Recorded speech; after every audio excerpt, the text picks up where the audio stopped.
Yo, what's going on, my people? Welcome back to the LIFTT Capital YouTube channel where life was taking. But you guys already know what it is this time. We have Tee and Ted SAVIN America this time, baby. You already know what it is. We have teamed up with the other genius mind, Tee's crypto spot. The man is in the place to be, and we're doing it, guys. What we said, we're going to be saving America, and we're doing it for you. What's happening, my brother?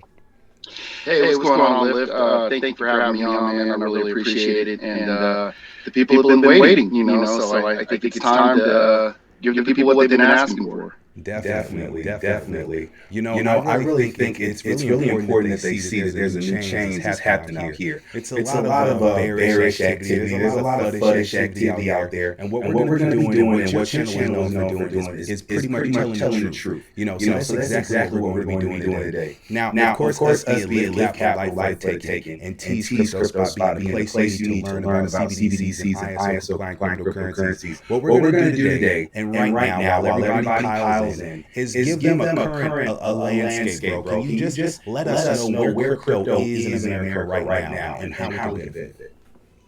Yeah, I surely can. I think crypto's at an interesting crossroads right now. We often see, and we've seen this with the .com boom years prior, where we have innovative new technologies come out. And initially, the powers that be tend to shun them. Right. They tend to write them off. And as we all know, behind the scenes, a lot of these same powers that be in the form of institutions are steadily accumulating. Yep. Now, this leads me into my next point. I know there's a lot of regulatory uncertainty. So the space is walking around with that gray cloud over it. Right. However, I have always been a firm believer of following the money. That's the true yellow brick road.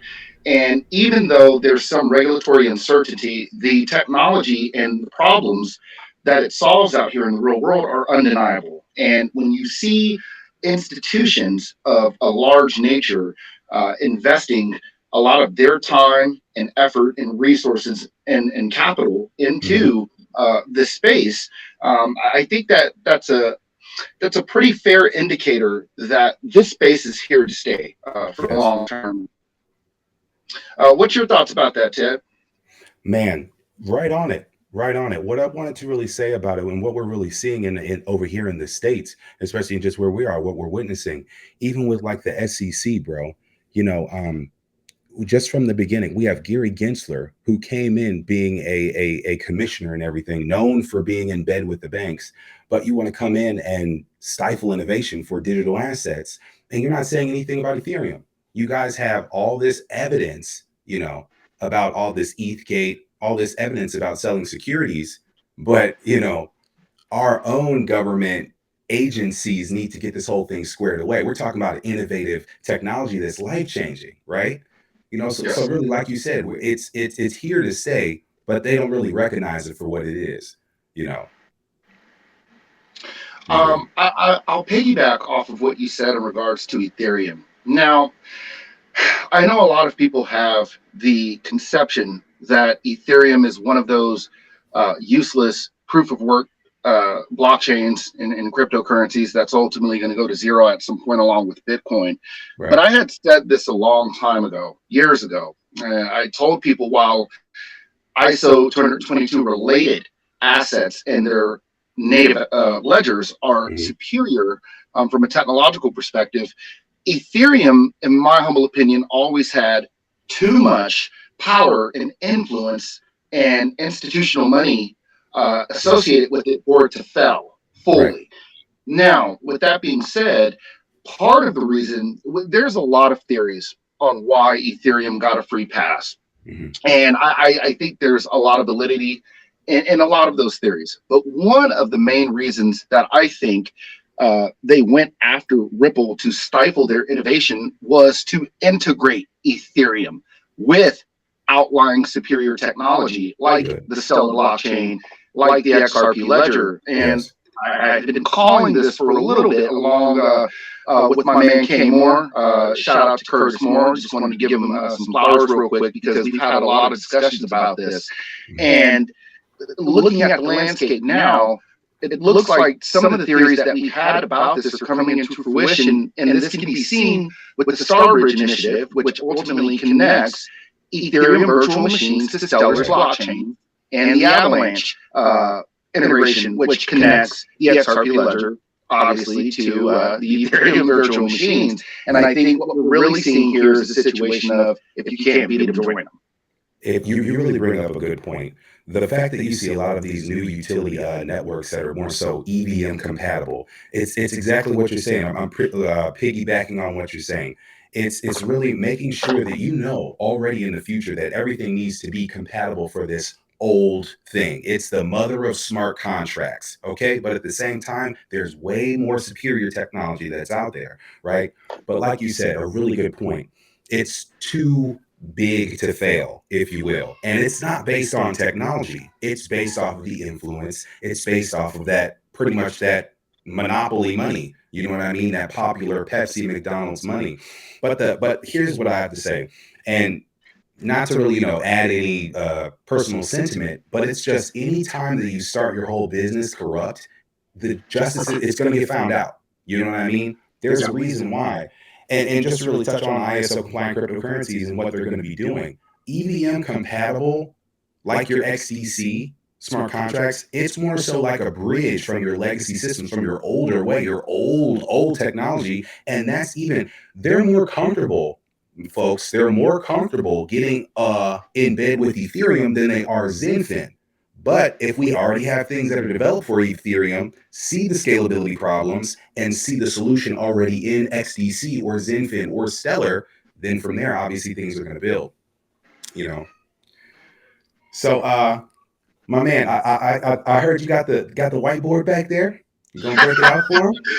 Yeah, I'll break the whiteboard out. And for those of you who follow me on T's Crypto Spot, you're almost certainly familiar with the three-part whiteboard series that I did, where I broke down pretty much the interoperable relationships between all of these said blockchains, even Overledger, etc. And I want to give a quick disclaimer here. While I am no Quincy Jones in any shape, form, or fashion, I actually have to give him homage. Love his work as well. And I must say, big shout out to Quincy, absolutely. And while he attacks it from a development perspective, I attack it from an interoperable analytical perspective, pretty much showing the surface level of how everything's going to be connected. And I actually made two predictions that came true. I was pretty proud of myself. I gave myself a pat on the back for it. And that was the smart contract flow over to Stellar from Ethereum via Starbridge and the Overledger XDC connection that I theorized in that video. And then almost 2 weeks later, Overledger came out on their site and said, "Hey, we're happy to have XDC functioning." So they're listening. They're listening. Yeah, and we got a nice blank canvas here for you guys. Okay. Let me make sure that you guys can see. Can everyone see the whiteboard? Oh yeah, you're clear, bro. Okay, so this is going to be, like I said, a pretty basic breakdown, and we are going to, not only are we going to touch on interoperability across institutions, i.e. central banks, the IMF, the BIS, we're also going to touch on ISO 222. And I think one of the biggest skeptic points that I have received on my channel outside of coins in circulation and market cap is the fact that ISO 222 is a separate global de facto messaging standard that doesn't have to use digital assets for interoperability. But I'll blow it out the water, bro. Yeah, we're going to go ahead and get into that. And like I said, for those of you who have seen my work before, this will look familiar to you. So we will get started. Yes. So we have SWIFT here. Now, when people see SWIFT, they think, oh, that's the messaging standard. That's partially true. SWIFT is a conglomerate of banks that control said messaging technology, which would be known as the FIN MT. And for those of you who don't know, MT stands for messaging type. Now, we're going to draw an arrow down here because the FIN MT will be replaced by the data-rich global de facto messaging standard ISO 222. Now, with that being said, folks. Now, with that being said, what does this mean? Well, this means that they're introducing an improved, and I want to offer a disclaimer here. ISO 222 is not new. Okay, you'll hear people say, oh, well, the new messaging standard. Well, it'll be new to Swift for usage, but ISO's been around for years. Okay, and there's a multitude of different ISO messaging standards, but this one will be used at this level for the transmission of financial messages from, draw a little makeshift institution here, and this is institution A, and then we're going to come over here and draw an arrow over to institution B. All right.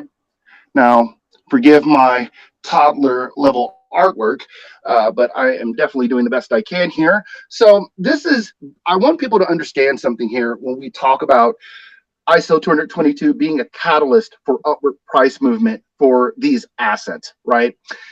When you are moving, before anything happens, understand that this is the first level of transmission of money, okay? So before a bank or an institution of any sort receives liquid value, this has to happen first. Now, there have been several skeptics who have made good points. However, there was one point that was made in regards to this process that stated, and it's up to you, Lift, if I can mention the skeptic's name or not. If not, let's not even give them on it.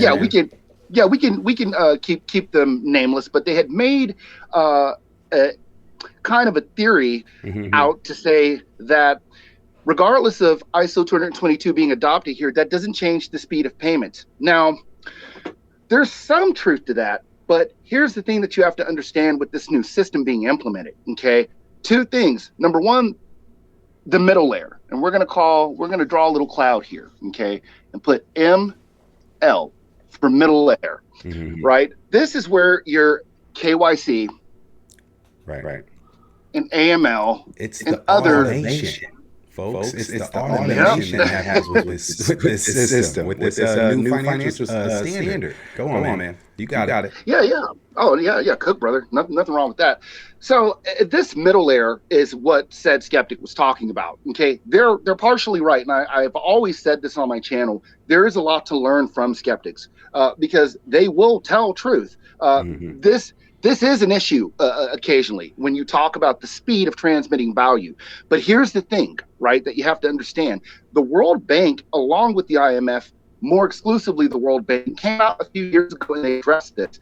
They said they understood that KYC and AML, along with other stringent security protocols for verification in the middle layer, were bogging down the speed of payments. So they have moved behind the scenes to create a singular verification mechanism. Now, we're going to draw an arrow from here, coming down here, and we're going to come over here, and we're going to do the same thing, okay? Now, this is what I like to call the mirror image. You notice this says institution A, there's an arrow flowing over, and this says institution B as well. Now, some people may say, T, why do you have the same diagram or same setup at the top and at the bottom? Well, that's because these are the exact same institutions at the top layer and the bottom layer. The difference is what happens here and what happens here. Can everyone hear me? Testing. Oh, I can hear you, bro, but I think I got an echo going on. Oh, is it on my end? No, not on yours. You're clear, bro. Okay. So, with that being said, what we're going to do so that there's no mix up here is we're going to put,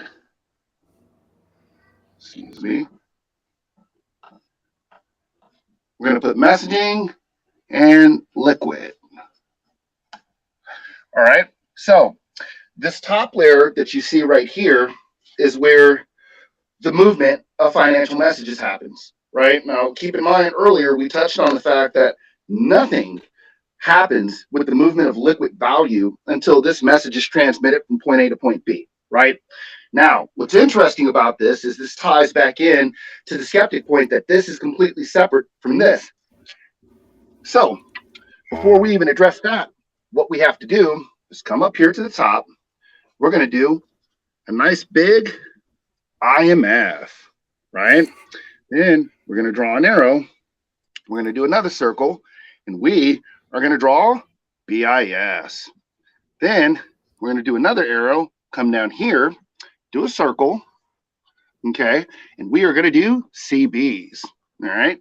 Now that we're at the liquid level, we're going to draw an arrow over here. We're going to do payment service. So hold on, T. Hold on. I got to check and see with the folks if I got an echo, bro. Hold on. I got to see. No worries. People, is it still bad? Is the echo still bad?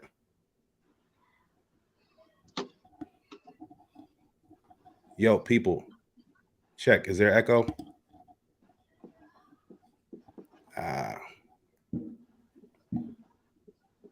Ted's got an echo. Sorry, bro. All right.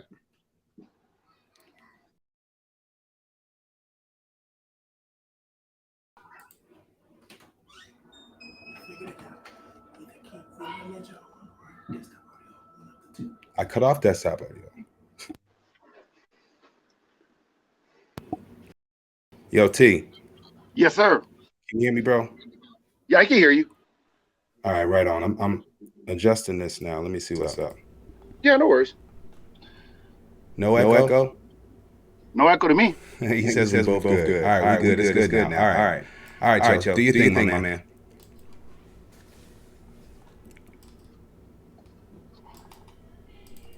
Go ahead, bro. Oh yeah, I'm cooking. I'm just drawing right now. So what really I think what you're saying is that you already had somebody that was kind of out there that was saying that this middle layer was the thing that was slowing down that automation, basically. That KYC layer. Yes. That's what they're saying. But what you're saying is more so the BIS and everybody, and basically all of those experiments that we cover on the channels, that's exactly what's going to be, dang, now they're saying it's back. Yeah. So, and you know, aside from the middle layer with the KYC and AML and other security protocols bogging down the payment time, pre-funding is also an issue as well. And so we know that one of the main purposes of adopting digital assets to work in unison with the messaging standard is so that they can eliminate the need for pre-funding as well. And I tell you, you know, looking at the way that this is going to be set up, I knew when I started seeing central banks and institutions on that level talking about adopting ISO 20022 that this was bigger than just this is going to be the top layer for messages. Because if I come down here and do a fork off and put Fed, keep in mind the Federal Reserve has already stated that they, at this level, are going to be adopting the same messaging standard. Now, here's a little gem that I want to put out for people real quick. Keep in mind, Ripple, aside from having the on-demand liquidity technology that they use, XRP to leverage, aside from them having a line of credit, aside of them having the liquidity hub, keep in mind, Ripple possesses messaging capability as well.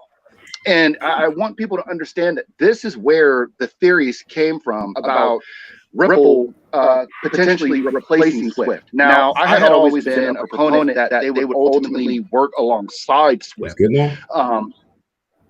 I'm sorry, T. Do your thing. I'm listening, bro. Yeah, no worries.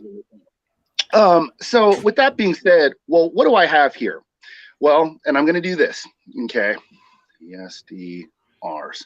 Now, for those of you who follow me, you know that to me, this is strictly a theory, but me and my counterpart, Kay Moore, and several others, one other channel that I could think of, and you guys know who that is, you know, out of respect for LIFTT, you know, I'll try to leave others nameless, but if you follow my channel, you know exactly who I'm talking about, who has also been a huge proponent of the ESDR theory. And if you want, you could just tune into my channel and check it out. You'll hear the name. Now, with that being said, this is something that could potentially happen here where we look at ultimately the flow of funding. This is what I call this. All right. Now, we know the IMF takes electronic special drawings rights and they disseminate them down to the Bank of International Settlements, which is a conglomerate of central banks, down to the central bank level. And then this gets disseminated throughout institutions. Obviously, the payment service companies, I listed a few: Triangulo, Capgemini, Volanti, and Avati. I think everyone's familiar with those because those are Ripple partners. And ultimately, this ties directly into central banking digital currencies, because these are going to be, as you see from the dollar sign, digital representations of paper fiat, right? Now, here's the thing with that, okay? You'll hear a lot of people say, and I don't know, for the record, I want to say I have my reservations about this becoming an ESDR, but I have to put it up there because I know that's the thing that's circulating now. Pause. Your reservations on the ESDR for XRP, or that there will be one? No, well, I mean, where there's already obviously we know there's already an ESDR. My reservations is that they make all of the XRP in existence an ESDR. My thoughts behind that, and my boy Kay had touched on this in a conversation that we had, that what we could ultimately see is a situation where part of the justification behind this battle with Ripple could be behind wanting to get a hold of the escrow and using a portion of that to allocate it for ESDR usage, while the rest of the XRP can be divvied out through institutions and used as they see fit. Now, I think there's some validity in that. And the reason why I say that is because a lot of people are doing calculations, and I'm not going to get into price, but when people do price point calculations, they're taking the total circulating supply and using it for this layer, for the payment service layer, for liquid movement of money, or they're taking the total circulating supply and applying it to other use cases like derivative settling. Well, here's the thing, right? What if they're not going to use the entire circulating supply for simply one use case? Exactly. That means that there's going to be less of it used for the payment service layer, which means inadvertently we could see a situation where it has to rise in price even more because it's being spread out thin. Now, with that being said, I want everyone to focus on this right here with CBDCs, XRP, and XLM, okay? And why I have an arrow shooting straight up from the CBDC layer to the bottom layer with institution A and institution B, payment service level, and central banks. Okay, the reason behind that is because, keep in mind, the global de facto messaging standard is being adopted by the Fed, okay, and other central banks on that level. So that throws the notion out right there that, oh, this is just going to be a messaging standard designed for transmitting messages at this layer, and it has nothing to do with this bottom layer. These two coins right here function primarily and almost exclusively at this layer because they're going to be the instruments responsible for moving liquid value. Now, people will say, well, T, what about central banking digital currencies? Those are the ones that are supposed to transmit the value. Well, I want everyone to think back to the 2018 MIT conference that Gary Gensler had, where he specifically stated, well, you know, in a blockchain environment, you could transmit payments and use central banking digital currencies as a vehicle, but due to it being in a blockchain environment, you would need a bridge of some sort. Right. Now, what did he mean by that? Well, he meant that CBDCs, because they're the digital representation of paper fiat, would essentially be what's ultimately moved to transmit payments. However, central banking digital currencies, per the white paper, are not interoperable by themselves. And if you know that, then you know that there is a need for instantaneous conversion, and they cannot do that alone, not in a blockchain environment, and they can't do it instantaneously. XRP and XLM, while targeting slightly different markets, one being a derivatives back-end wholesale CBDC, the other being a front-end retail peer-to-peer, and now we found out a smart contract transmitter.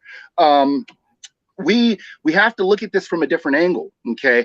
Now, with all that being said, now that we have the fluid flow drawn out as to how the messaging standard is interoperable with the payment service level, what these two tokens would ultimately do at this level right here, and why that ties into the messaging standard, we have to touch on a real world example here, all right, that I think went over a lot of people's heads in the past, recent past.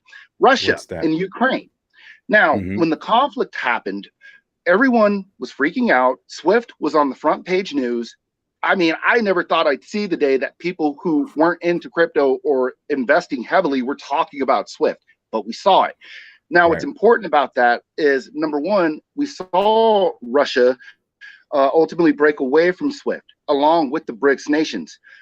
They are currently forming their own framework for distributed ledger technology. And one of the countries that's a part of BRICS, India, to be exact, has come out and stated publicly that they are using a private version of Ripple's distributed ledger technology to house their central banking digital currency, i.e. stablecoins, on the XRP ledger. Now, I've always had my saying about BRICS: one does it, all of them are going to do it. Now, with that being said, we go back to Russia. What did Russia tell unfriendly nations who wanted oil from them during the midst of this conflict? Oh, well, we'll still give you oil. We have no problem selling it to you, but here's the catch. We are looking, and I'm not going to dig too deep on this because I think LIFTT has some things he wants to touch on about this, but the petrodollar.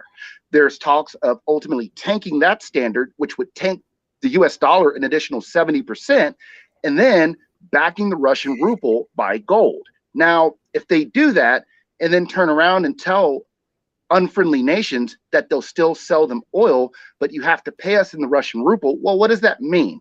Well, that means for all the central banks that want to deal with Russia's institutions that want to send over US dollars, you can't do it anymore because they won't accept it as a form of payment. Huh, what a pickle we find ourselves in, Ted. So if that happens, how do we fix that issue? Well, I'll tell you how you fix that issue. Let's say this is the US. Let's say this is Russia. Let's say, hey, we don't want to take your US dollars because it's not worth anything, and we're looking to back our currency by gold, so you have to pay us in the Russian ruble. That's where XRP comes into play. Right here in the middle, you transmit your US dollars. It jumps on the back of XRP, and it becomes instantaneously converted almost instantly at the snap of a finger into the Russian ruble, and it arrives over to Russia. Bada bing, bada boom. They now have their Russian ruble, and you didn't have to store their currency in your central bank.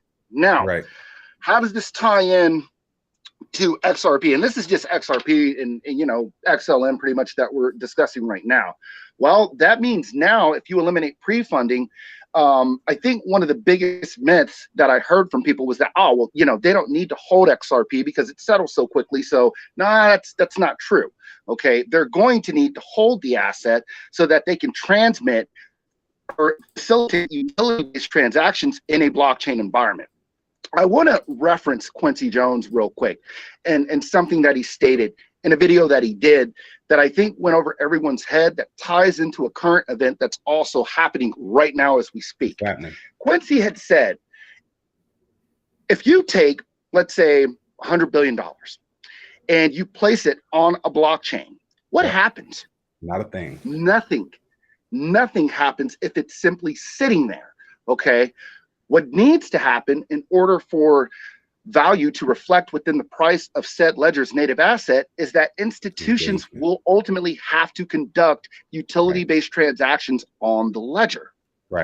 Now, with that being said, how are they going to do that? Can they do that if they don't hold any of the asset? No, they have to purchase the native ledger's asset. Bingo.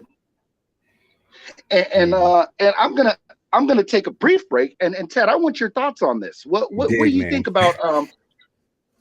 No, definitely, bro. I appreciate that. You just really just laid everything out right there for everybody that is watching. That's exactly the whole schematic, and that's exactly what everybody needs to see. If you don't mind just keeping it right there, that's exactly what everyone needs to see to get a whole technical understanding exactly of the financial messaging that is ISO. But this is really what's needed for anybody that's actually had any kind of FUD when it comes down to ISO. Right there, you're seeing it for yourself, that XRP, regardless of the KYC, regardless of the middle layer and all of that, and people feeling like ISO 222 doesn't have anything to do with crypto, clearly with what's happening with geopolitical issues, like we've been saying over on Live Capital, that it all comes together right there, and it really links to CBDCs. I want to actually take them on and actually show them what was actually put in. You know, Senator Loomis, the lady out of Oh yeah, yeah. Wyoming. I want to actually show the people what was actually included in that new bill, if you don't mind. Okay. Yeah.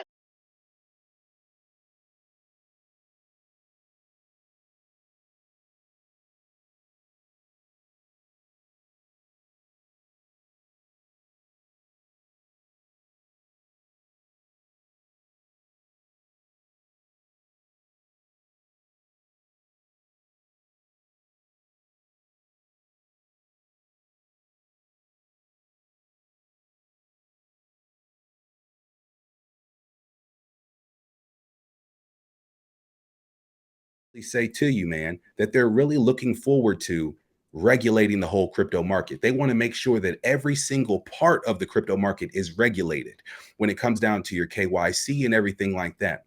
I'm showing them also, check this.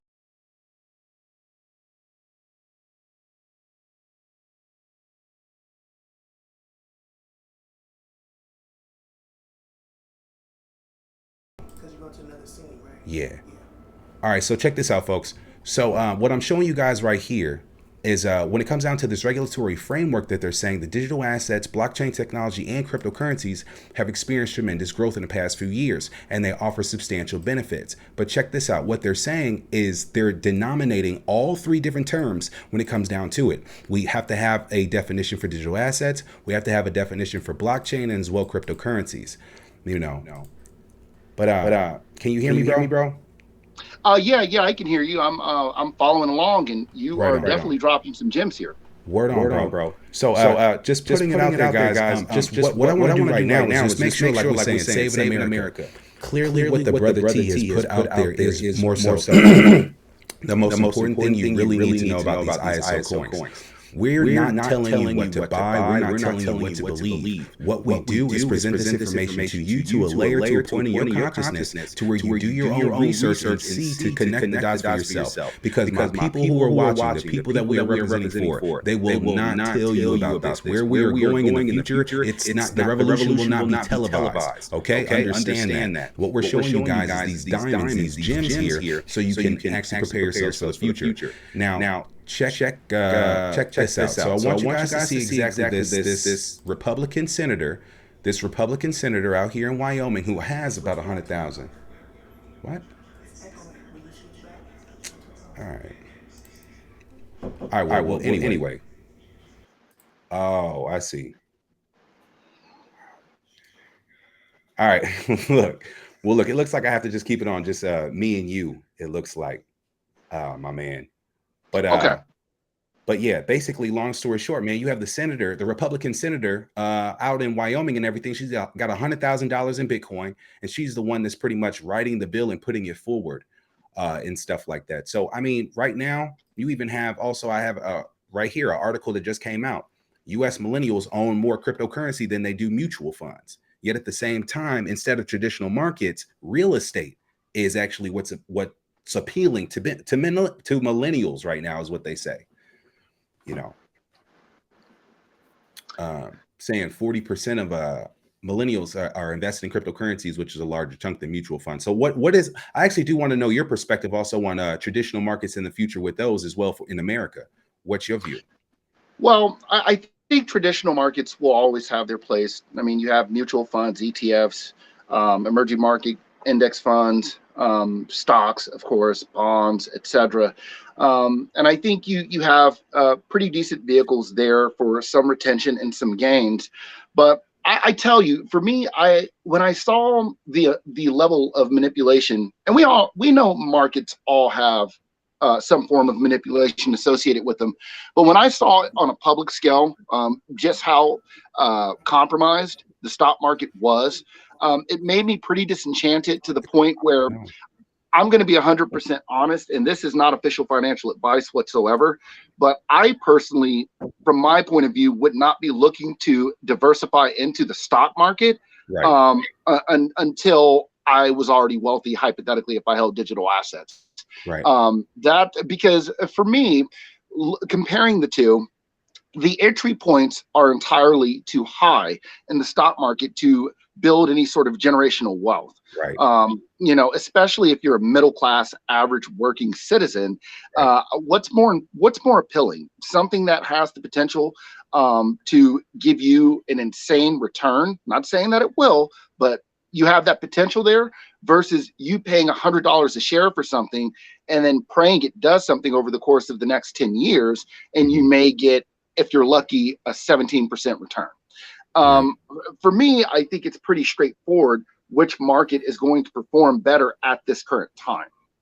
Exactly. Exactly. Where innovation is. And I mean, regardless, bro, they're eventually going to be tokenizing all that is the traditional market, right? I mean, how Yep. many shares of Nike can you get? How, you know what I mean? You already Uh-huh. have you feel me? You have a whole generation now that has NFTs, and they see those linked with, digital identity. You know what I mean?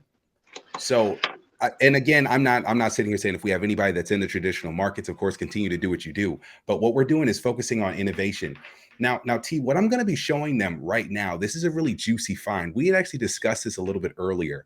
I actually have, guys, right here, a court order from the appeals court that actually happened in May.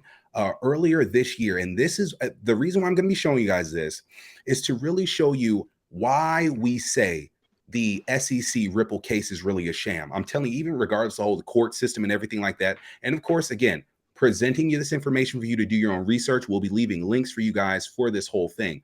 But check this out and make sure I have my audio right. Hold on. Okay. Now, check this out, y'all. So, as you can see here, this is the United States Courts of Appeal, okay, against George Jarkessi or Patriot 28 LLC against the SEC. This is a court order from like the appeals court and everything. So, check out some of the parts that I found quite interesting in this. Trust me, like I said, I'll leave you guys a link because you can dig right into this. But look at this. This is, of course, the court order basically saying that the commissioner or the petitioners argued that Congress unconstitutionally delegated legislative power to the SEC when it gave the SEC the unfettered authority to choose whether to bring enforcement action in Article 3 court or within the agency. Already from there, guys, that's already putting it that Congress giving the SEC pretty much any kind of authority in these kinds of things, it's not there. It's not constitutional. So because the Congress gave the SEC a significant legislative power by failing to provide it with an intelligible principle to guide its use of the delegated power, they agree. The appeals court agrees with the petitioners. Look at this. And look at this, just because it's 4th of July, look at this. We the people are the fountainhead of all government power. Through the Constitution, the people delegated some of that power to the federal government so that it would protect the rights and promote the common good. Look at this. So this is to sum the whole thing up. And also, check this out. You see this SEC ALJs? I'm going to give you guys a definition of exactly what ALJs are. I really do hope that we have some legal people that are listening. Guys, I'm telling you, this thing gets juicy. Listen, in sum, we agree with the petitioners that the SEC's proceedings were unconstitutional. The SEC's judgment should be vacated on 2 reasons. 1, the petitioners were deprived of their 7th Amendment right to a civil jury. Ask yourself, does Ripple have a civil jury that's involved in this case? No. 2, Congress unconstitutionally delegated that legislative power to the SEC by failing to give the SEC intelligible principles by which to exercise that delegated power. So, and then it goes on to say that basically we grant and vacate the decision of the SEC and remand further proceedings consistent with this opinion. So again, this is I'm showing you guys a document showing you guys where people have successfully defeated the SEC based off of that. Now, let me show you guys what ALJs are. Now, T, have you ever heard of an ALJ? Word. Check this out, bro. When it comes down to the SEC, hold on. I don't think they can hear you. But when it comes down to the SEC and these ALJs, bro, they're actually administrative judges, not your regular judges, your administrative judges. Now check this out. An administrative judge in the context of federal administrative law refers to a federal agency employee who presides over informal administrative adjudicative proceedings. You dig what I'm saying?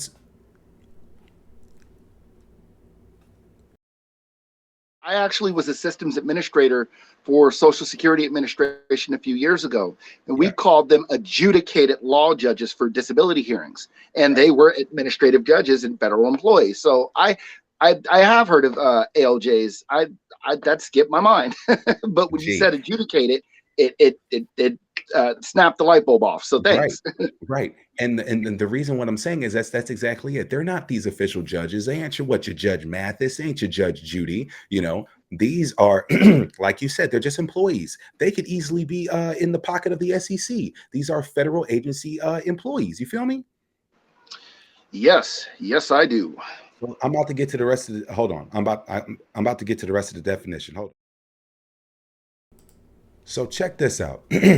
So when it comes down to these federal agency employees who are doing this, adjudication proceedings include agency determinations outside of the rulemaking process. In between, check this out. Administrative judges are hired directly by federal agencies to conduct informal adjudications, making up nearly 90% of all adjudication proceedings. Yo, isn't like 90% of SEC cases done in settlement? Thank you. You see what I mean? So there's a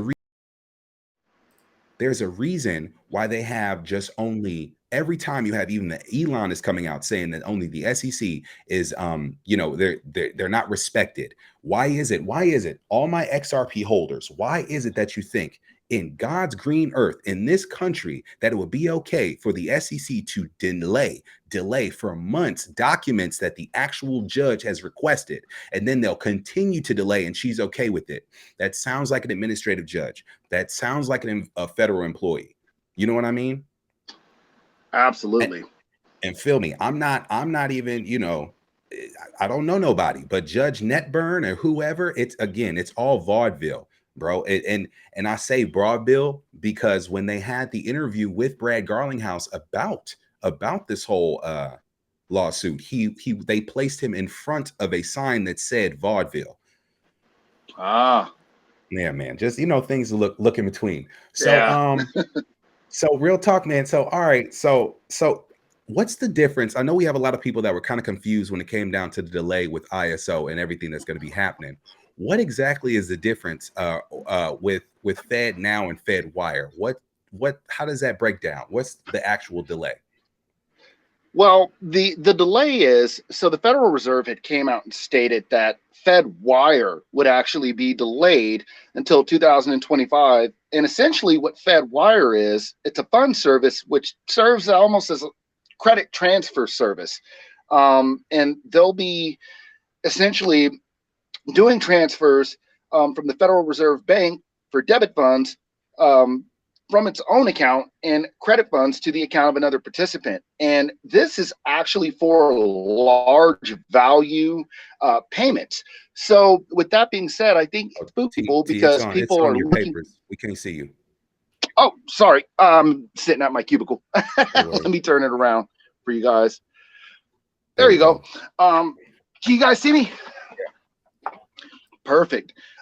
So yeah, it's one of those situations where you have one service that's designed ultimately for larger payments abroad, and then you have another service which is Fed Now, which is designed for instant payments, but it's going to be targeted towards people within the United States ultimately. And I think the FUD with this comes from people who have somewhat of an understanding of it, thinking that just because Fed Wire is delayed, that this ties into international payments. Right. But I'm not so sure. And this is just a theory that I have, guys. I'm not so sure that's how that works, essentially. And the reason being is that we're going to have entirely too many institutions this year in Q4 going live with an internationally based system for high value payments for the US, who's interconnected with the entire global economy,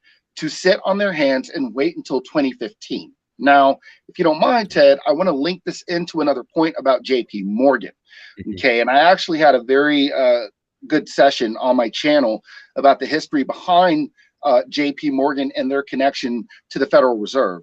And how ultimately JP Morgan was instrumental behind the creation of the Federal Reserve and bailing the government out twice, essentially, right? Yeah. So when you look at that, I find it hard to believe that, per the documentation that I had touched on that I found not too long ago, which was basically a how-to step-by-step migration guide on how to successfully transition over from the old system to ISO 222 that JP Morgan released, where they stated, we will be going live day one.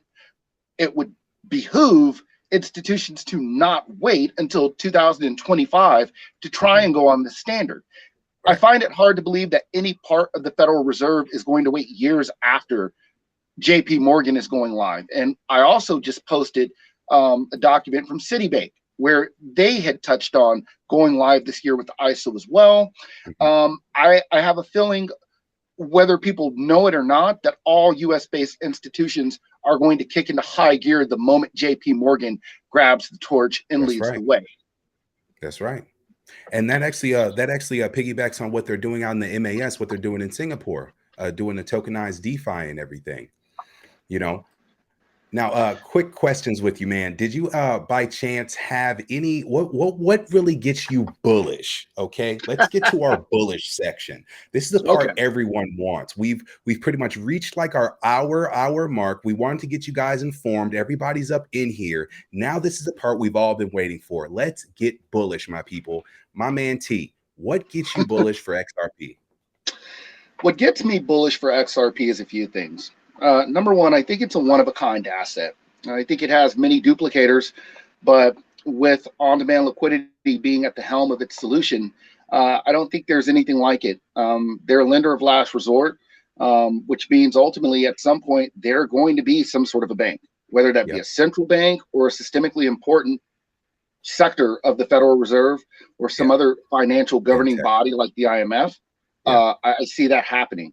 I think there are partnerships. And, you know, you look at Rosie Rios, who is the 43rd Treasurer of the United States. We look at Jet McCaleb, who started there at Ripple, was a co-founder. And we look at his ties to the IMF and the legacy behind his name. And then we look at Chris Larson, who also came directly from the IMF and essentially brokered that relationship as well between the two. When you have I could name all of the institutions that Ripple is working with, but it gets no better than the IMF, in my opinion.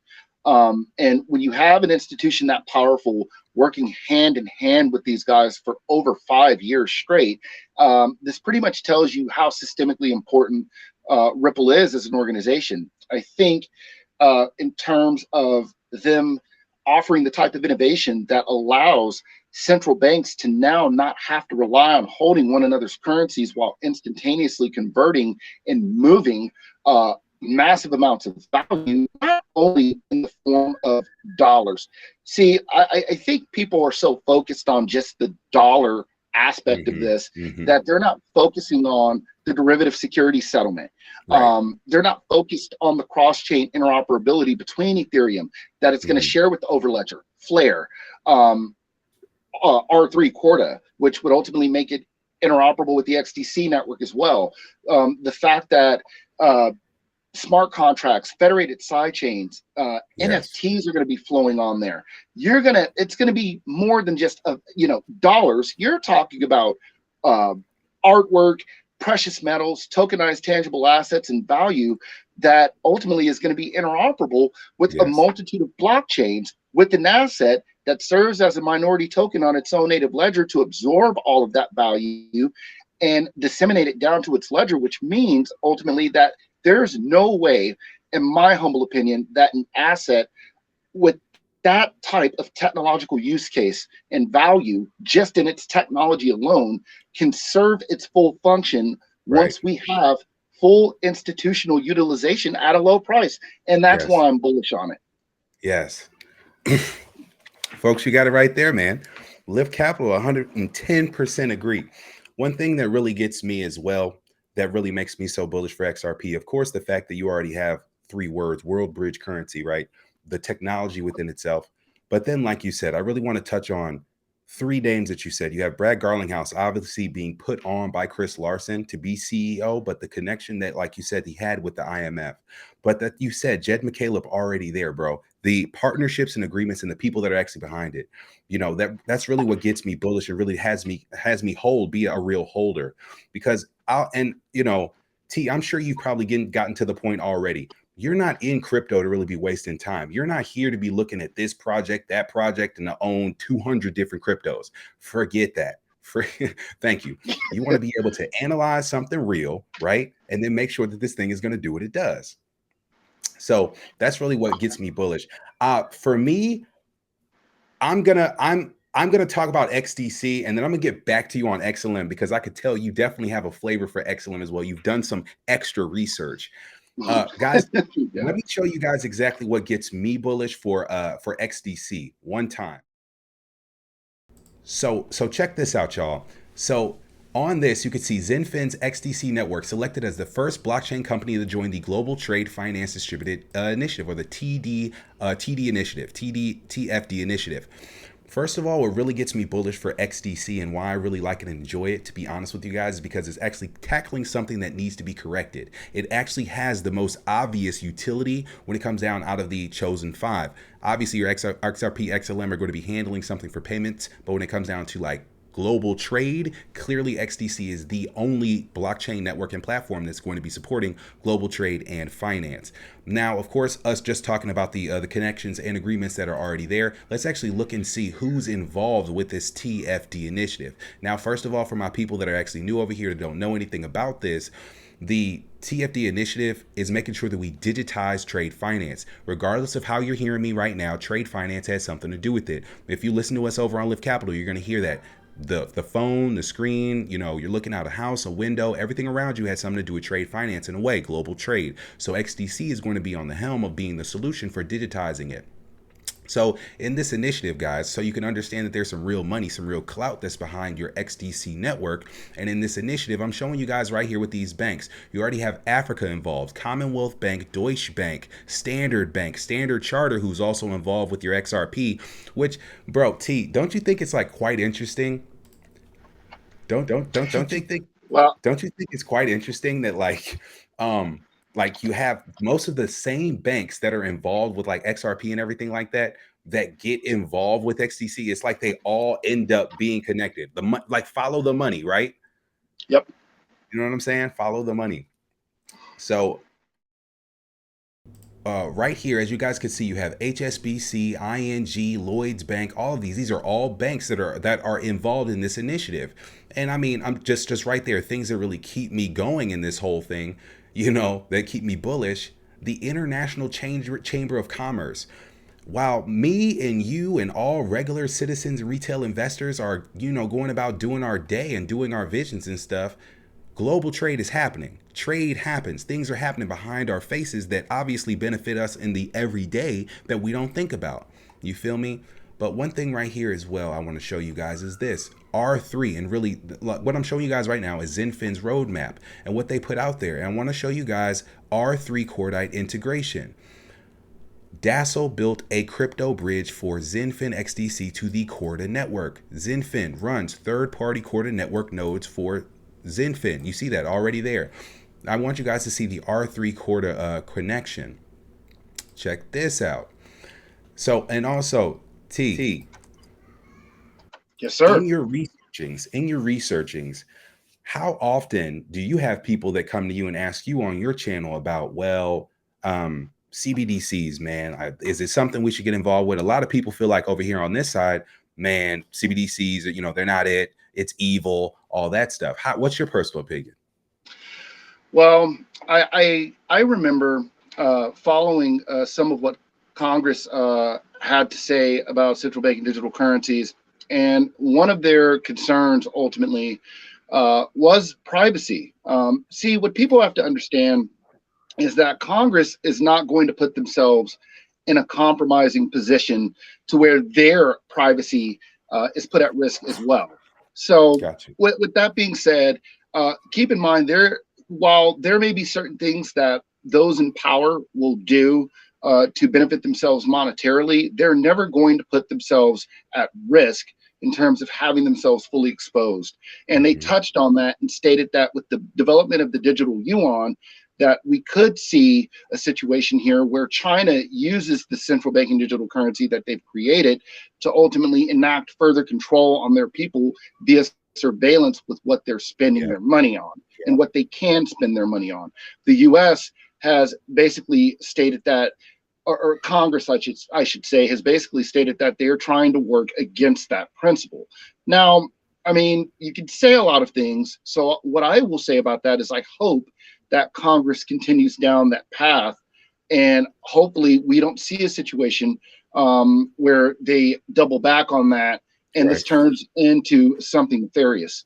Right. Um, but Which I with doubt. that, I mean, we could have our opinions on it, but we're the yeah, land of yeah, the free here. You know, go on. yeah, yeah, yeah, and I think that's ultimately what's going to happen here. And just to briefly interject about stable coins and central banking digital currencies, I know you and I touched earlier on USDC and the potential collapse of USD Tether, and I had always believed that this was going to be the catalyst to ultimately set up a situation not so people could be fully surveilled, but so that people could be tracked within monetary actions on crypto exchanges Right. when you are buying and selling, because USD Tether is so privatized that you can move USD Tether throughout a multitude of international exchanges without being accounted for. However, if they implement USDC as the new US digital dollar, now if you go on an exchange that is now a subsidiary of a major institution of sorts, this ultimately will serve as a mechanism to where whoever possesses USDC, it can be seen what you were doing on crypto exchanges with your crypto. Right. So we will. I think from, and look, I want to be 100% honest here. I think in some regards that is necessary. I know that when people hear crypto, there's immediately talk of, you know, quote unquote, sticking it to the man and fighting the power and Right. standing up for freedom, Decentralization. decentralization. But I Hmm. want people to understand here that regulations are necessary for this space to reach its pinnacle. It won't happen without that, Hmm.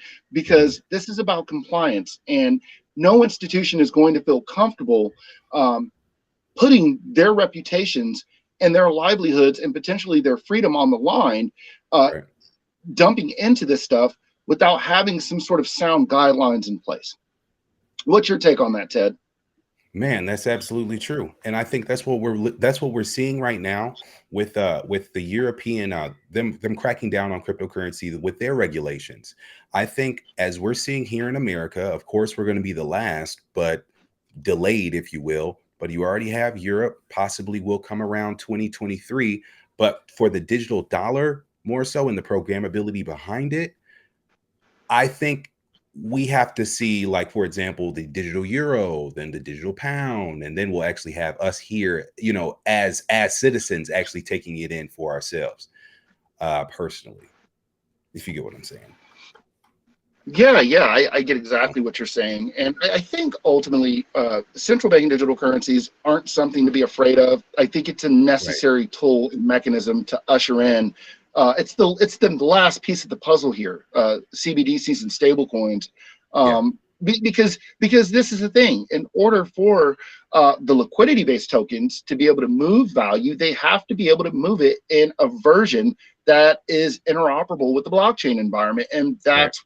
that's where CBDCs and stable coins come into play. You can't do this with traditional paper fiat or the traditional digital version of fiat. You need Right. something new. And so I don't, when you hear verbiage out there with people saying that, oh, CBDCs can transmit millions of payments per second, and that will ultimately negate the utility of neutral bridge assets, that couldn't be further from the truth. Right. They absolutely are going to be needed. And as a matter of fact, Interoperate. not just needed, required. And like you just said, for interoperability. Let me show them this. Guys, check this out. This is another reason why I'm Another reason why I'm bullish right here for your XDC. This is right here the R3 CBDC accelerator. So what this is going to be doing is allowing for central banks really to pretty much explore, to make like a sandbox, if you will, for them to connect with Corda and basically allowing the CBDCs to move forward. The R3 digital currency accelerator offers two types of accelerators, CBDCs and fiat-backed stablecoins. This accelerator is underpinned by Corda. Basically, long story short, guys, it's going to be allowing this enterprise edition for Corda, interoperability, wholesale, resale CBDCs, applications, all these things. Once issued, CBDCs can be distributed in various ways: wholesale CBDCs, retail, and cross-border transactions. Long story short, guys, anything that's going to be built on Corda and everything that they're going to be connecting to it can settle right there on XDC. So let's just imagine for ourselves all of those different assets or those different trade finance instruments that will be digitized. We're talking about originators and banks that, for example, you have a small and medium business in Thailand or something, and they might need to get a small shipment of metal or whatever, corn or something. Long story short, like we were talking about previously, like we were talking about previously, and what Quincy was talking about. You have all that value that's going to be on those networks, but it doesn't become valuable until you have some interaction with it, and that's definitely going to be coming. Now, T, look, I'm already feeling a pull, bro. I think it's time that we actually open this thing on up to questions. Okay, to open this thing on Okay. up to some questions. So let's see who we have up in here. All right. Let's see. Let's see who we have. All right. Now we have Fred X. Hold on, I'm gonna pop this out. Now, have you done any research or anything into uh Cypherium at all? Like when we talk about it? Are you asking me? Yeah. Yes, I have. And Cypherium looks, from what I saw, Cypherium looks to be a peer-to-peer solution, which ultimately, this is what's interesting about Cypherium. So we know that they partnered with Fed now, and we know that those who are going to be using ultimately what looks like their CBDCs are going to be using the Cypherium-based wallet that Right. could be issued out by the Federal Reserve to a multitude of users. So Possibly. now, here's what's interesting about that. Now, we know about the Fed Now partnership, but if we saw, and I have to do a little bit more digging, if we saw a situation where Cypherium went global, this right here would tie into the percentage of unbanked smaller nations who Cypherium could partner with and ultimately allow people to become their own banks via the Ooh. Cypherium wallet app, Wow. with XLM serving as an intermediary in between the two. Right.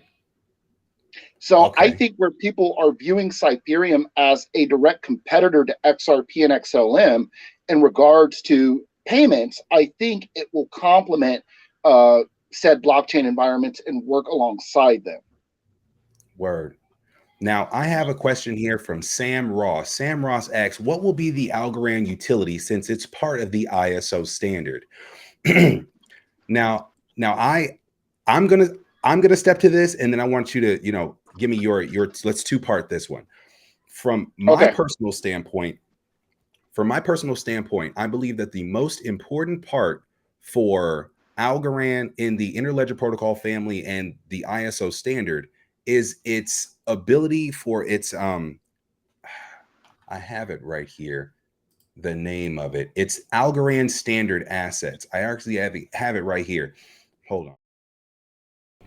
Right here, folks, the Algorand protocol supports the creation of on-chain assets that benefit from the same security, compatibility, speed, and ease, and the use of Algorand. Okay, so with that being said, we're talking about fungible assets on a secure, unforkable network and everything like that. So, really quick right here. So to really answer your question, Sam, personally, also, I do believe once you have that CBDC, like that interaction there with the payments, um,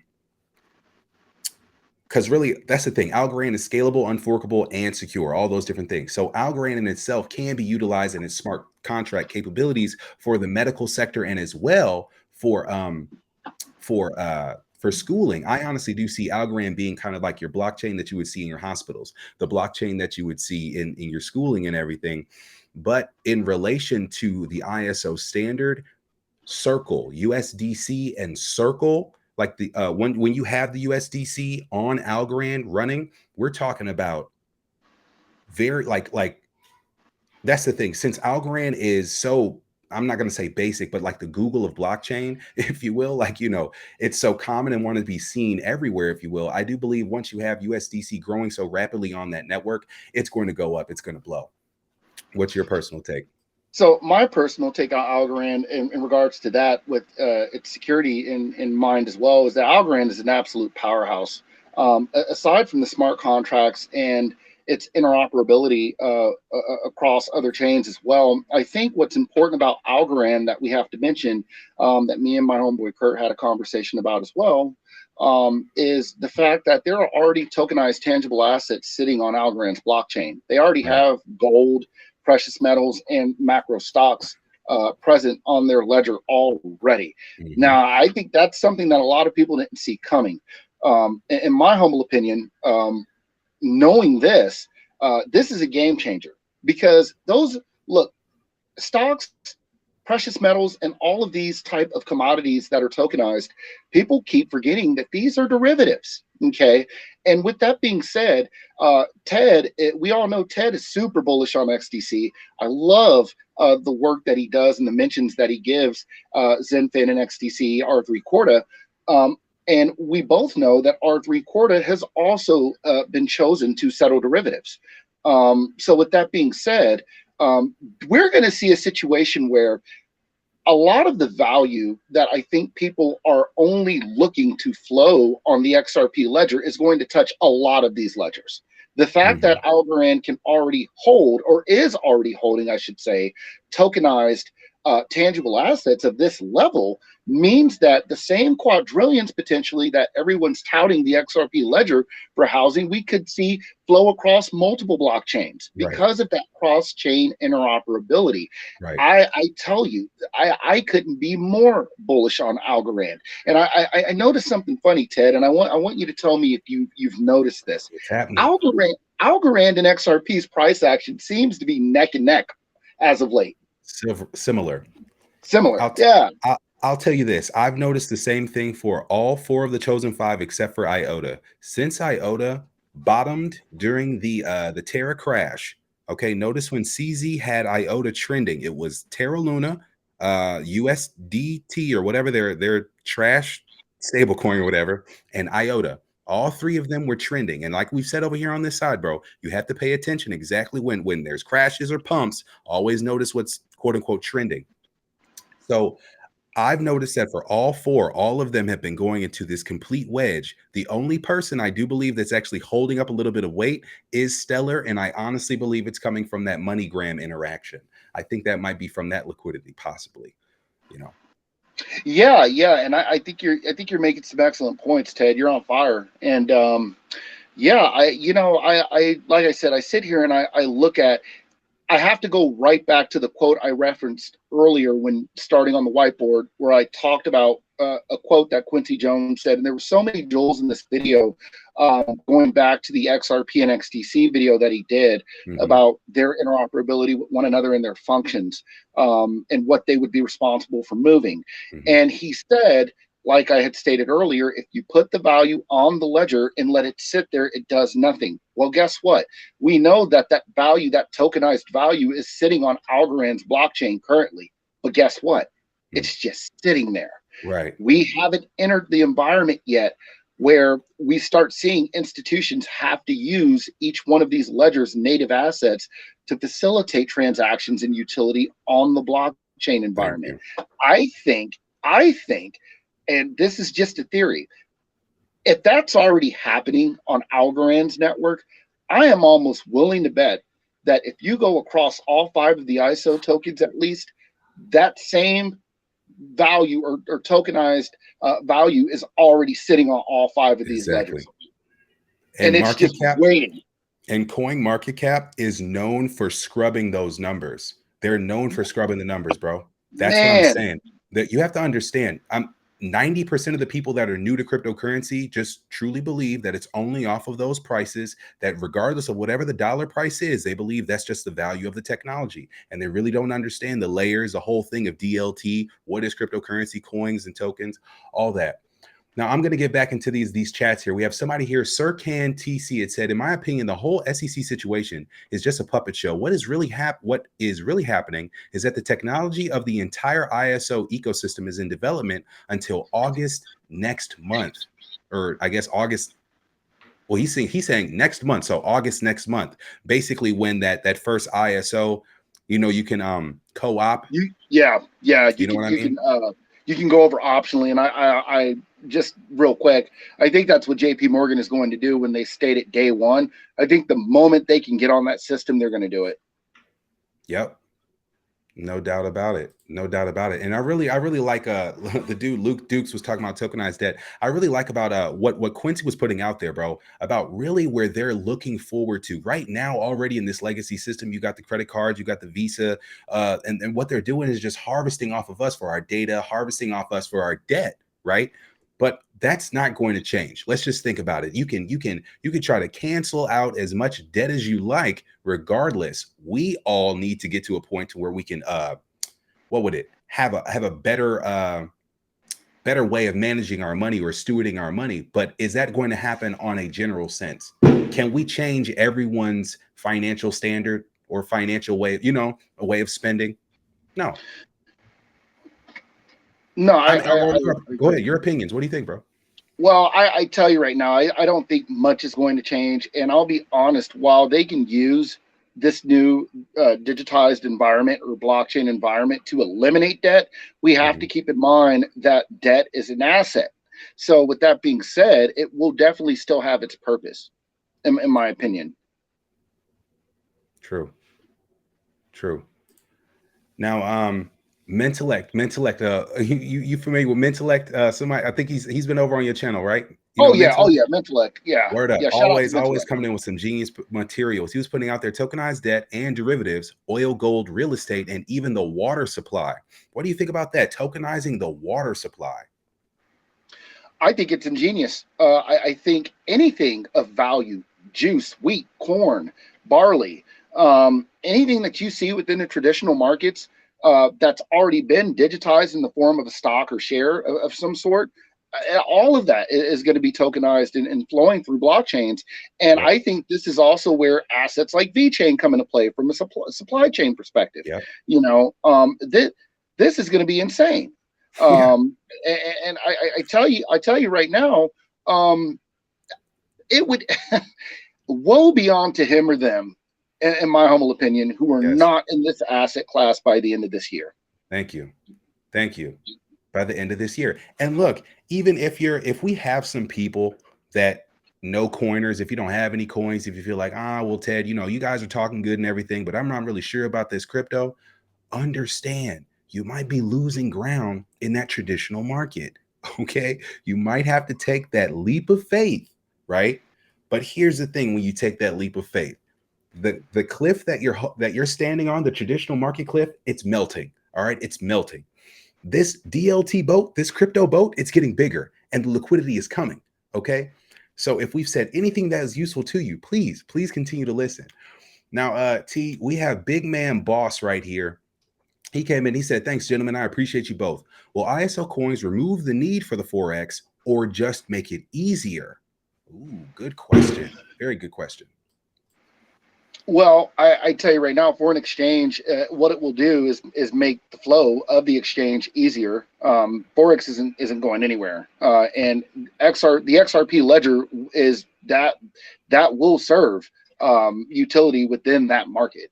As a matter of fact, I actually have a buddy who's his name is Moses, and he is a professional Forex guy. I can't remember the name of the company he works for, but every last one of them are doing their best at his company to gobble up XRP like it's going out of style. See? I mean, right there, that tells you the importance. He said Forex traders will be eliminated. I'm not so sure about that.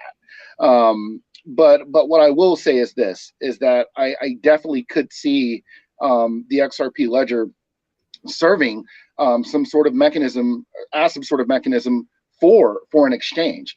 And we could see a situation where a lot of that starts flowing through this blockchain environment. Now, I Right. don't, like I said earlier, I don't know if it gets totally eliminated, but the XRP ledger will definitely have its role in this. Yes. Yes. So big man boss, I totally agree with that. Really the only ISO coins that exactly would be the ones to affect that is your XRP, and even not even XLM even would have anything to do with Forex in that sense, because really we're talking about a front end kind of thing, right? Or, you know, You talking about for XLM? right. Because XRP obviously is there for your for your Forex, but XLM is more for your remittances, you know, Yes, yes. you know. And I think XLM is going to be huge, in my opinion. Um, the more time that I look, here's always been my thing with XLM. From the moment XLM got together with IBM and formed WorldWire, and I saw the amount of institutions that WorldWire alone would touch, Hmm. that's not even counting retail markets, right? And I want people to understand, and I brought this example up. If you look at just the United States alone from a retail perspective, the African American community, I think, makes up, and we know this is a small community within the US.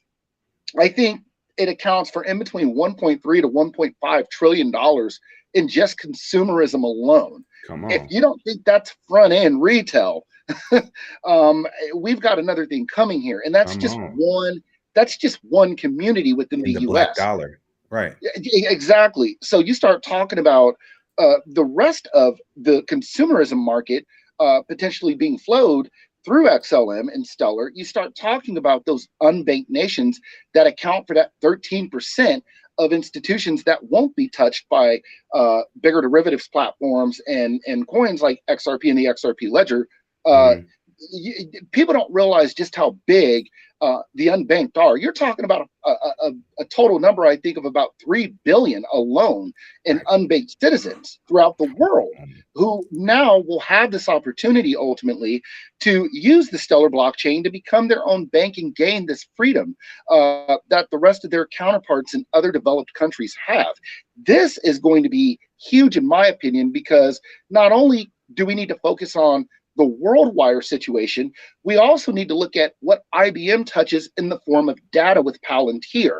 Yes. Now, that's not something that I'll go super deep into, but I tell you right now, you guys had better be hip to Alex Karp and what these guys are over here doing with big data analytics for the government. And I know this because I work for the government, and I understand just how important Palantir is when I'm seeing people in the army already using the Gotham software.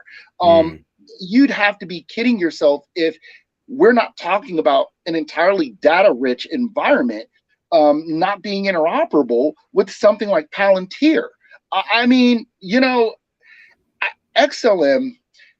One of the reasons why, excuse me, that there was recent skepticism about the asset was because Stellar had came out and announced that USDC would be the front runner for settling payments, but people have to keep this in mind. The neutral bridge asset XLM will be responsible for interconnecting all of these institutions that transmit value through that stable coin via XLM. We have to use the same minority token argument across different blockchains and realize that central banking digital currencies are ultimately they're a representation of value. Okay, Yeah. so that means any value that moves through that native token before it hits the blockchain is ultimately going to aid as a catalyst for upward price movement for these assets. There is going to be a lot of value flowing on the Stellar blockchain. And I touched on this earlier in the whiteboard, or not in this whiteboard, but in the whiteboard video that I did previously about smart contracts flowing from ERC20 over to the Stellar blockchain. And if Yeah. you and look, how many times have we praised XDC for its smart contract functionality, but now people are suddenly ignoring the fact that Stellar will have the same capability as well? What's your thoughts on that, Ted? Man, I'm just looking at all this that people are saying about this whole thing, bro, and they're killing it. About how we're killing it, bro. Really, everything that you're saying with XLM, honestly, everything that's happened with IBM and up until the point to where now we're seeing with MoneyGram and their partnerships. Honestly, I've I'm looking forward to seeing more integration with the Lobster wallet. I will say that we've actually seen more changes happen on that side, really, with with QFS assets and Telegram and everything. Um, but really what I'm excited about is just really with XRP and XLM just changing what they're doing in the payment landscape. Um, and really honestly it's all leading up to CBDCs. I'm actually looking through this whole thing and look, this person Jetpack Joe said claiming ownership of the mineral rights to your body is great as well and can be used as collateral. Claiming ownership of the mineral rights of your Wow. body. You know what I'm saying? Interesting stuff. That somebody also said, Silhouette of a Ghost said, Algo is a enterprise level smart contract ran on the XRP proof of stake. No, definitely not. No, good stuff though, bro. Who else we got up in here? Enzo Macro said ISO coins provide a high degree of redundancy for reliability. You know a UFO channel?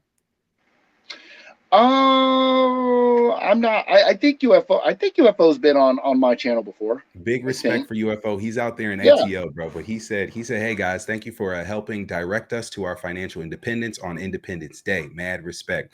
Look, bro, I really just want to take some time to really say this, bro. Um, you know, this is the time. The reason why we put this whole thing is Ted is saving America is because we all need to figure out where we're actually going in this whole thing and at the same time remain bullish for all of our digital assets. I know over on both of our channels, we're going to continue to talk about CBDCs and we're going to continue to tell the people the truth. But at the same time, I already know what you're going to be getting even after this, after we've explained everything. They're still going to want to know what you think XRP is going to be in 2025. Still going to want to know price predictions and everything like that.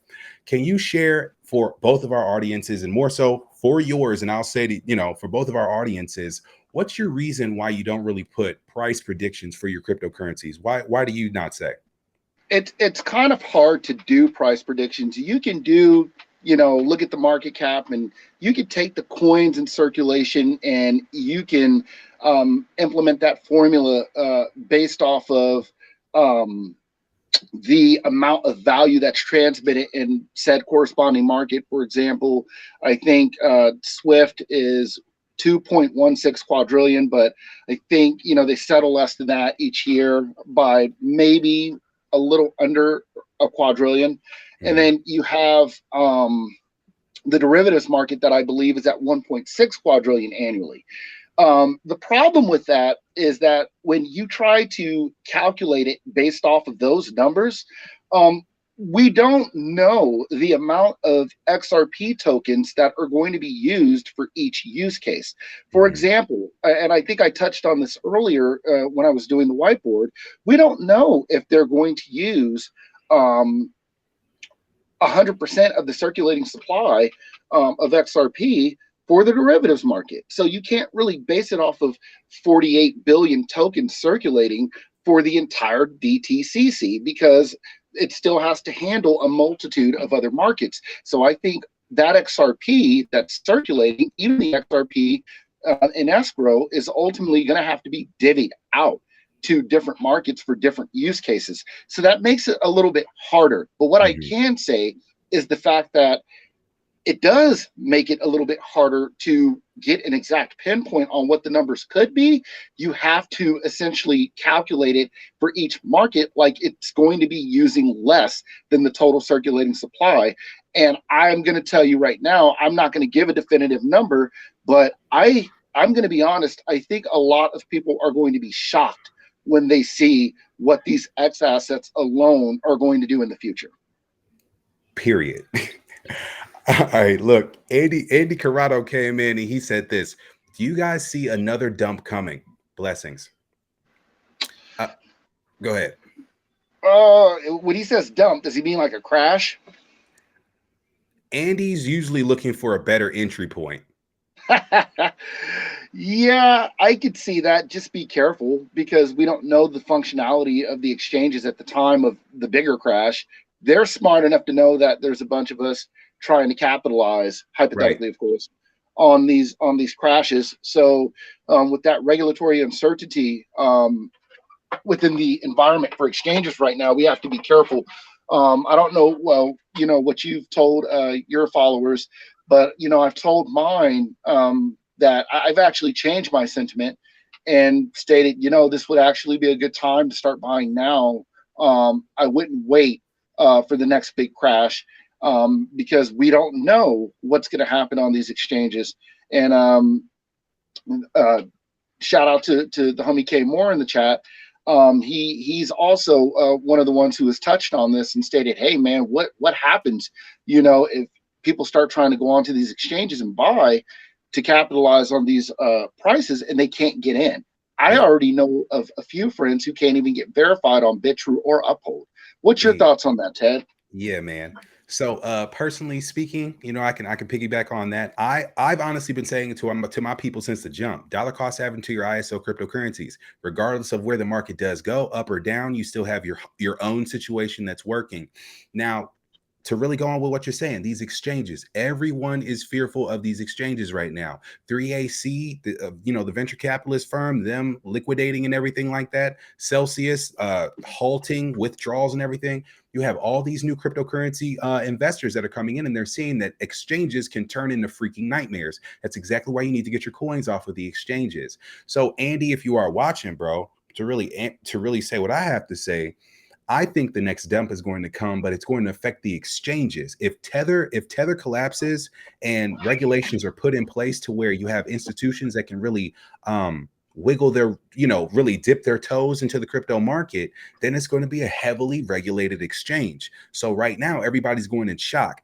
These manipulators and everybody, the powers that be, they don't care about retail investors. They don't care if you can't withdraw, or you get what I'm saying. What they really want to do is make sure that these exchanges, they can put them in their place and make sure that they play ball. And if they don't care if it doesn't benefit us at all. You get what I'm saying?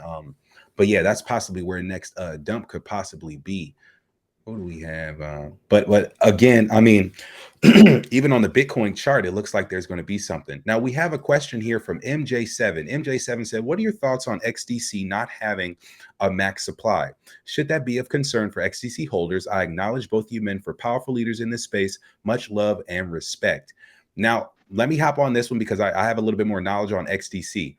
When it Yeah, comes yeah, down, when, absolutely. when it comes down to the max supply that they have reported on Coin Market Cap, they don't have that verified because Zenfin more so has that whole escrow. All XDC has been mined, but Zenfin owns most of it. You get what I'm saying? Most of the distributed the supply or whatever. So of course, I mean, you might be asking yourself, oh well, Zenfin, it's kind of a centralized thing. Well, let's really ask ourselves what we're talking about. Global trade, something that's going to be a hybrid enterprise grade network. You get what I'm saying? So I don't think that should be a concern for XDC holders. Really, one thing that might you might want to look at, and really what we want you guys as cryptocurrency investors and holders to look at, is when you look on Coin Market Cap, when you see a market cap and a fully diluted market cap, understand, can that asset handle the demand between where it is now and where they want to go? Okay, when you look at XRP, understand and realize all that escrow, there's going to be a demand for it, obviously, because we're talking about a large amount of money and a large amount of a degree of engagement here. But for your poo poo caca coin, and there's 100 trillion billion of them, where's the demand? It's just, it's a speculative asset, So I don't believe that what Coin Market Cap is saying. The only thing is, I guess Zenfin can kind of do the due diligence and actually show XDC holders that there is actually a total supply. Uh, do you believe that kind of thing would be a concern? Should be a concern? I don't. I don't. It's a finite asset, and so is XRP and so is XLM. They're all pre-mined, and we know that the number is not beyond the billions. And in my humble opinion, I don't think. I think people are so focused on the circulating supply for utility coins because they are in the billions, tens of Mhm. billions, that they think that this is going to take away from the value, not understanding the amount. of tokens that are going to have to be used, and not even just the amount of tokens, the amount of transactions that are going to be done with said tokens. I mean, you're talking potentially billions and billions and billions of transactions that have to happen, to the point XRP had to have drops associated with each token, because that's how much it's going to be handling simultaneously. I mean, 1 million drops per one XRP coin. I mean, that tells you just how much all of these X assets, in my opinion, are going to be handling, not just at once or at once, simultaneously across different blockchain networks. So I don't even care, in all honesty, about the circulating supply, because it's going to be put to good use. It's like you just said, it's not speculative. Once we see utilization, these assets become utility based. So it's not going to be a situation where you have 50 billion of said token and it's just sitting there not being used. Right. Straight up. Now we have right here from it looks like 40 acres. It said, LIFTT, I could provide screenshots of my Abu Dhabi FAB account using Ripple. Wow. So we have right here, 40 acres and a mule. He says he could provide screenshots of my First Abu Dhabi Bank, his FAB account, using Ripple. That is so interesting. If you guys were able to catch our most recent update, we were actually able to show the first Middle Eastern bank that used Ripple. They posted their highest profits ever. You know what I mean? You know, yeah. It's what I really enjoy about this whole thing is it's one thing when you have, it's one thing when you have just all the liquidity that's going to be coming to all of the like XRP and everything, right? But then the partnerships and agreements, they sell themselves. It's not as if, I keep on saying I have nothing against hip hop, nothing against rap. But if I'm waiting for, a Snoop Dogg music video or a freaking Elon tweet or Elon Musk tweet, that shows you something every day. Me and you, both of us, that's what we do. We present the people the facts. We present y'all the truth, because that's really what it is. And let me just say this. When you got into this space, T, did you find any, did you feel like you were being told the truth? Did you feel like there was a place that you can really feel like, okay, well, there's something here? And again, be honest, let me know. Now, are we talking about as far as YouTube channels or just research in general and trying to find answers? Well, more so in the context of YouTube channels, like what you're doing, what we're doing, I mean, I'll be honest. If you would like me to name some channels that I felt, okay, there's some reliable information here, I can do that. Word. Well, no, well, you're answering it. You're basically saying that there was. Yeah, you like there when was. you first came in crypto, there was. And yeah, there was. There's a few channels that are definitely doing their thing and bringing some clarity to the space in a dark time. So yeah, definitely. Most of the research I think that I had done. I mean, for me, I wanted to see what the institutions were saying directly. Right. Look at the white paper, see what the technology is, see how it's going to be used, see who would benefit from its use, and then see the value of said institution that they're responsible for moving, and then continue down the rabbit hole from there. Check out content creators, see what some of them have to say. And definitely, the light may be few far in between within this dark space, but it's there. Big Man Boss came back and said, if we get to August with no crash, is this the point of no return? If you're asking my opinion on that, point of no return. I mean, I wouldn't necessarily say that. I would just say, like LIFTT said, be dollar cost averaging now, just in case, we see some volatility within the exchanges from purchasing ability, or it doesn't crash any further, and so and the reality of it is this: once utility kicks in, you are not going to be able to buy these tokens at this price. Thank you. You're just not. Thank you. Check big man boss. Look, what I'd say, bro, if we get all the way to August with no crash, don't take that into Don't feel like that's supposed to be an indicator. Okay, what you're really having, what August would really be, is when these banks can just voluntarily opt in for ISO. But what would really be a indicator for us all is, I believe, is when Swift migrates, when the Eurozone migrates, when you actually have a actual conversion over to the actual standard, and then allow a quarter. I'm just saying, allow a quarter, allow those institutions, financial institutions, to really feel this change that's actually happening in that side for banking. Things to consider. So, big man boss, that is one thing.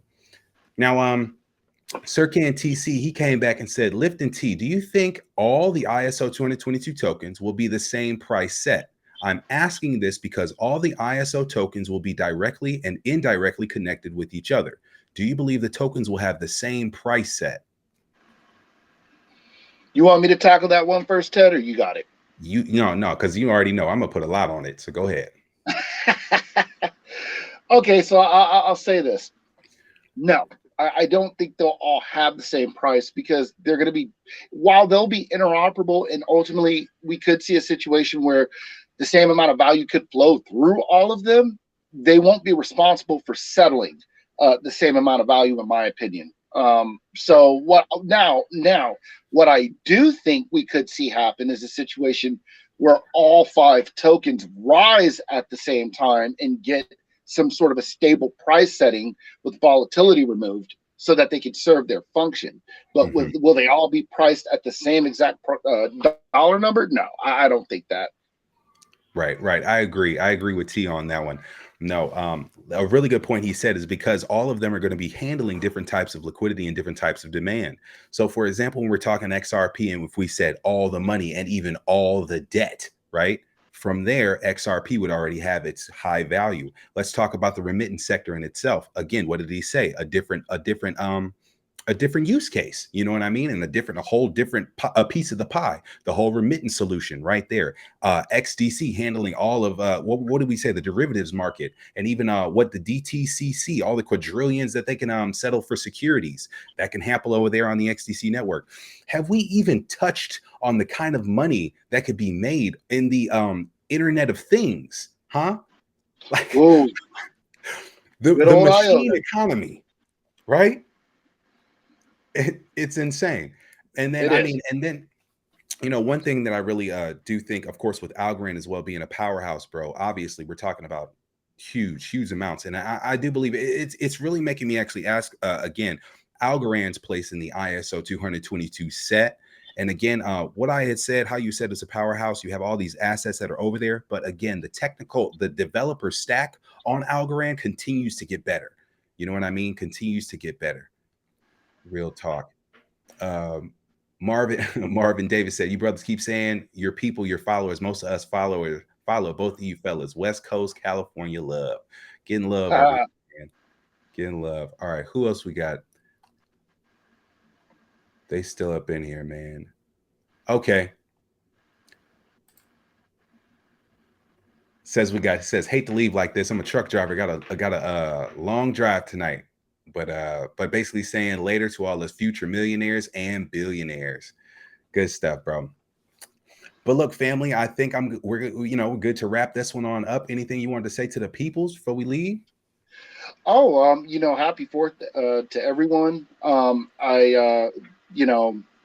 You guys, man, big ups for you guys supporting Lift in the super chat, man. I love seeing that. I love seeing, guys out here that are putting in the work, doing the research, getting their flowers. I want to say thank you to Lift for having me on. It's been a pleasure getting on here and talking crypto with this brother. Very knowledgeable. If you guys are on here watching and you haven't given a sub, make sure you definitely give him a sub. And I appreciate the support. You guys could have been anywhere in the world right now on a holiday, but you're in here with us, kicking it and talking crypto with us, and it's greatly appreciated. Man, bro. With that being said, again, if you guys are in here, T's Crypto Spot, please connect with him. This is what we're going to continue to see. Okay. T, this is what they were actually requesting, man. They're kind of requesting this thing every week, kind of like a round table. What do you think? Hey, I mean, I think if the people want it, man, we can definitely give it to them, okay. And coordinate behind the scenes, and I definitely don't mind coming on. And I think this could be the start of a beautiful thing, man. And Yeah. great minds, iron sharpening iron, and us getting on here, and definitely not only putting the people at ease, but letting them benefit off of our quality research and hard work. And we Yeah. got some very hard workers in the chat as well. you know and that's really what it is. And what we're going to be doing is connecting with the guy Quincy, for real. I think that's really important. Honestly, Oh you yeah. already know, what it is. We definitely have to represent here in cryptocurrency. Of course, it goes beyond skin color and all that stuff, but regardless, no one's blind, right? Yeah, No one's blind. exactly. And I will say, bro, how beautifully you really craft everything that you do in such a relatable way, man. Family, I'm definitely giving you your kudos. Continue to do what you do, bro, for real. Thank you. And if I just could have just one moment, I really want to give, even though he's kind of a silent avenger, and he doesn't have a YouTube. We've done content across platforms, closely, me and him. And he was in the chat as well, left a super chat. I really just want to give this brother his flowers. I would have loved to have had him come on as well, but he Yes. kind of like stand behind the scenes, and that's my main man K Moore. We have a relationship outside of the internet, and Okay. yeah. Shout out to him, not only as a content guy outside of the YouTube space, but as a supporter of both of us, as well. And like I said, man, I couldn't be happier, man. This went great. And you were definitely one of the goats in the space, man. It was a true Thank pleasure you. being on here with you, man. Fam, look, if K Moore, if you are watching, Quincy, if you are watching, we're connecting with you, bro. We're connecting Yeah. with you. Oh yeah. Okay. But real talk, man. Look, with that one, my peoples, we're going to wrap this one on up. You already know what it is. I'll holler at you later. Peace. Peace.